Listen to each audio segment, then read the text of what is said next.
Good morning all students. आप सभी का मगध रिसर्च कोचिंग सेंटर में स्वागत है। आज मैं आप सभी को विज्ञान का एक विषय है पदार्थ, उसके बारे में जानकारी देने जा रहा हूँ। उम्मीद करता हूँ आप सभी को आने वाले परीक्षाओं में काफ़ी लाभ प्राप्त हो सके और हम ज़्यादा इस वीडियो को आगे ना खींचें, कम समय में अधिक से अधिक जानकारी दे सके आपको, इसलिए हम सीधा विषय पे चलते हैं। सबसे पहले आता पदार्थ। पदार्थ आखिर होता क्या है? पदार्थ की बात करते हैं। पदार्थ होता क्या है? पदार्थ जो है वो हमारे पास अणुओं से मिलकर बने तत्वों के यौगिकों को हम क्या कहते हैं? पदार्थ। जो स्थान घेरती है, जिनका द्रव्यमान समान होता है। अब पदार्थ की जो सबसे छोटी इकाई होती है उसे हम परमाणु कहते हैं। कुछ परमाणु मिलके अणु बनाता है और अणुओं से ही मिलकर तत्व, तत्व से यौगिक, जो कि उसका यौगिकों का जो अंतिम फॉर्म, अंतिम स्तर है, उसे हम कहते हैं पदार्थ। तो इसके बारे में हम लोग जान चुके हैं पदार्थ आखिरकार क्या है। इसमें जो है ज़्यादा आपको कुछ जानकारी, बस पदार्थ होता क्या है इसके बारे में आपको छोटी छोटी सी मेन मुख्य बातें आपको समझ में आ चुका होगा कि पदार्थ क्या है। अब आते हैं हम लोग पदार्थ की अवस्थाएं कितनी होती है। पदार्थ की मुख्य रूप से 3 अवस्थाएं होती है। पहली अवस्था होती है ठोस, जिनमें कि अणु जो होते हैं बहुत नज़दीक एक दूसरे से पकड़ के जकड़ के रखे हुए हैं, जो कि ठोस, जैसे कि आप ईंट, लकड़ी, पत्थर या ऐसे कोई भी ठोस पदार्थ, लोहे, मतलब जो भी हो, ये सभी क्या कहलाते हैं? पदार्थ के ठोस अवस्था। अगली जो इसका जो दूसरा स्तर है उसका है द्रव। द्रव में अणु थोड़े नज़दीक से नहीं होते, थोड़े थोड़े नज़दीक होते हैं और उसमें जो है आप देख सकते हैं अणु इतने नज़दीक होता है कि आप आराम से उसमें हाथ डाल दे, जैसे पानी हो गया, दूध हो गया, उसमें डाल सकते हो ना, उसमें आपको अणु लेकिन महसूस होता है कि हाँ यहाँ पे कुछ है, मतलब जल है। और उसकी जो है पदार्थ की तीसरी अवस्था होती है गैस, जिनमें अणु बहुत दूर होते हैं, बहुत दूर दूर, मतलब किनारों पे होते हैं, मतलब जो भी है किनारों। और उसमें जो है अणु जो है, हमें यहाँ पे आसपास का गैस होने की, अगर उसमें सुगंध ना हो गैस, उसमें गैस में, तो हमें ये ना पता लगे कि यहाँ पे गैस है। इसलिए देखते होंगे एलपीजी गैस जो होता है उसमें हमें एक विशेष प्रकार का पदार्थ मिलाते हैं, जिसके कारण वो हमें महसूस करता था यहाँ पे गैस है, कोई यहाँ पे गैस लीकेज वगैरह, उसके बारे में जानकारी मिलता है। तो अन्यथा गैस के हम पता नहीं लग पाता गैस यहाँ पर है कि नहीं है। ठीक, इसके उपरांत जो है हम चलते हैं पदार्थ की अवस्थाओं को प्रभावित कौन करता है। पदार्थ की अवस्थाओं को प्रभावित करने वाले जो मुख्य रूप से जो होता है वो तापमान होता है और दाब होता है। जिस अवस्था में पदार्थ है, अगर उसमें अधिक तापमान दे दें, उसकी जो अवस्था, उसकी आकृति, उसका जो आकार होता है वो सब बदल जाता है। ठीक, अगर तापमान कम है तो भी बदल जाता है। अत्यधिक कम हो जाए, जो मतलब हैंगे पदार्थ की जो अवस्था, वो अवस्था नहीं रहता, अत्यधिक कम हो जाए पदार्थ उसका तापमान, तो भी उसके आकार में परिवर्तन आ जाता है। ठीक, ये चीज़ आपने। अगली इसका जो प्रभावित करता है पदार्थ को वो है तापमान।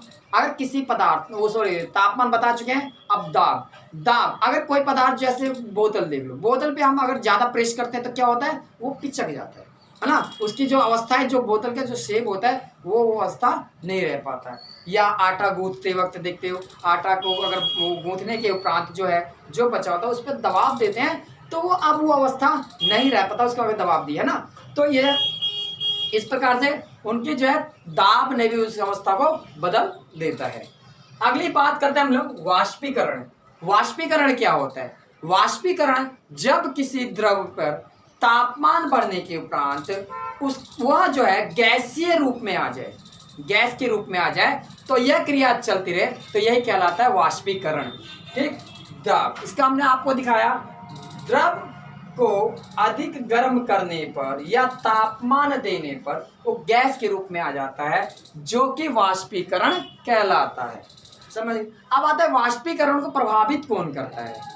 ठीक, वाष्पीकरण को प्रभावित, अच्छा, वाष्पीकरण होने के उपरांत जो है हमें इसका बेनिफिट देखते हो, बरसात होता है, यह वाष्पीकरण के कारण होता है। जहाँ भी नदियाँ, तालाब, समुद्र, सागर जो भी होते हैं, वहाँ पे जब सूर्य किरणें पड़ती है ज़्यादा, तो उसमें पानी में, जल में क्या होता है? वाष्पीकरण अधिक होता है। तो वाष्पीकरण होने के कारण क्या होता है? वो गैसीय रूप में आता है और गैस जो है ऊपर जाने के उपरांत जो है वो एक बादल का रूप ले लेता है, जो कि वो हमें आसपास के इलाकों में क्या बरसात करने में सहायता करता है। ठीक, समझ गए, वाष्पीकरण का यही वाष्पीकरण के कारण ही होता है सब चीज। अगला है वाष्पीकरण को प्रभावित कौन करता है। सबसे पहले वाष्पीकरण को प्रभावित करता है तापमान। अगर तापमान अधिक होगा तो वाष्पीकरण अधिक होगा, तापमान कम हो जाएगा तो वाष्पीकरण भी कम होगा। ठीक, अगर यहाँ पे दूसरी बात आती है हम वायु। वायु अगर ज्यादा तेज चलने लगे तो भी वाष्पीकरण अधिक होगा। अगर वायु कम चल रहा है तो वाष्पीकरण कम होगा। देखते हो अक्सर कई बार बरसात के दिनों में हमारे कपड़े जल्दी नहीं सूखते हैं, तो उस दौरान हम क्या करते हैं कि पंखे के हवा के या कूलर के हवा के सामने में कपड़े रख देते हैं, जिससे कपड़ा सूख जाता है। क्या हुआ, वो हवा ने, वायु ने उसे क्या करा, वाष्पीकरण के द्वारा उस कपड़े को सुखा दिया। ठीक, अगला चलते हैं हम लोग आर्द्रता। आर्द्रता क्या होता है कि वायु में जल की मात्रा कितनी है। अगर वायु में जल की मात्रा अधिक है तो इसका मतलब उसकी आर्द्रता ज्यादा है, तो वाष्पीकरण कम होगा। अगर वायु में जल की मात्रा कम है तो इसकी आर्द्रता कम है, जिसके कारण क्या होता है, वाष्पीकरण क्या होगा, अधिक होगा। समझ गए। अगला आता है क्षेत्रफल। क्षेत्रफल बढ़ने से भी जो है वाष्पीकरण अधिक हो जाता है। क्षेत्रफल कम है तो वाष्पीकरण कम होगा।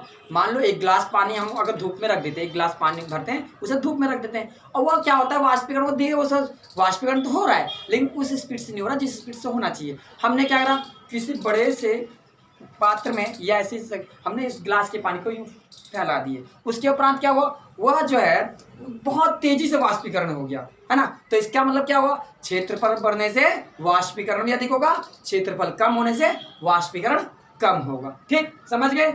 और कोई अगर डाउट हो तो आप जो है कमेंट करके सवाल पूछ सकते हो, तो इसका जवाब आपको मैं जल्द से जल्द देने की प्रयास करूंगा। अगला है गलनांक। गलनांक क्या होता है, जिस तापमान पे पदार्थ जो गलने लगे, यानी जो ठोस अवस्था में वह क्या हो गए, गलने लगे, ठोस अवस्था से वह गलने लगे तो उसका गलनांक कहलाता है, यानी उस पदार्थ का वो क्या कहलाता है, गलनांक। दूसरा है क्वथनांक।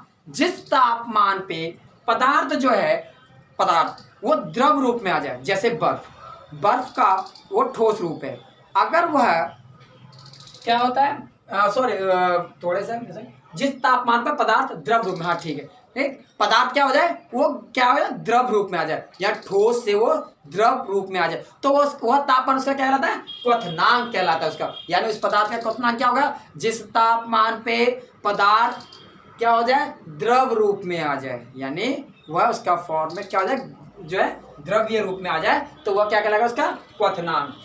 अगला है, हम एक पॉइंट छोड़ दिए थे बीच में, जो बीच में हमने ऊर्ध्वपातन दे दिए थे, उससे पहले हम लोग हिमांक, यानी जिस हिमांक क्या होता है, यानी किस पदार्थ, कोई भी पदार्थ है, द्रव है या मतलब कोई भी चीज, उसका हिमांक क्या होगा, जिस तापमान वह क्या, बर्फ रूप में, कोई द्रव वो बर्फ के रूप में आ जाए, यानी कि वह तापमान पे जैसा तापमान, मतलब जैसे तब कोई बर्फ के रूप में 0 डिग्री के नीचे होगा तो ही बर्फ के रूप में आएगा।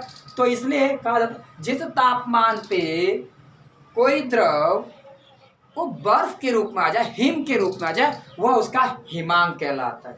ठीक है, समझ गए। अब आता है ऊर्ध्वपातन क्या होता है। सिंपल सा फॉर्म है, इतना ज्यादा आपको रटने, ऊर्ध्वपातन में रटने की जरूरत नहीं, सीधा कह सकते हो, अगर पदार्थ ठोस से सीधे गैस रूप में आ जाए और गैस से सीधे ठोस रूप में आ जाए तो वह उसका ऊर्ध्वपातन कहलाता है। ऊर्ध्वपातन में कोई दिक्कत नहीं है, आप सबको समझ गए। इसको हमने छोटे से रूप में दिखा दे, ठोस से सीधे गैस में, गैस से सीधे ठोस में आ जाए तो वह उसका ऊर्ध्वपातन होता है। क्या कहलाता है, वह ऊर्ध्वपातन कहलाता है। जैसे कपूर जो है जलाते हैं, वह ये नहीं कि वो होता ठोस रूप में, वो ऐसे नहीं कि वो हमने जलाए, पहले वो द्रव रूप में आए, लिक्विड फॉर्म में आए, फिर उसके बाद जो है वो गैस रूप में आए, फिर उसके बाद जलेगा, ऐसा नहीं। जैसे मोमबत्ती में क्या होता है, जलाते हैं, पहले वो ठोस होता है, ठोस वाला क्या होता है, लिक्विड फॉर्म में, द्रव रूप में आता है, फिर उसके बाद क्या होता है, वो गैस के रूप में आता है, गैस के बाद फिर वो जलेगा।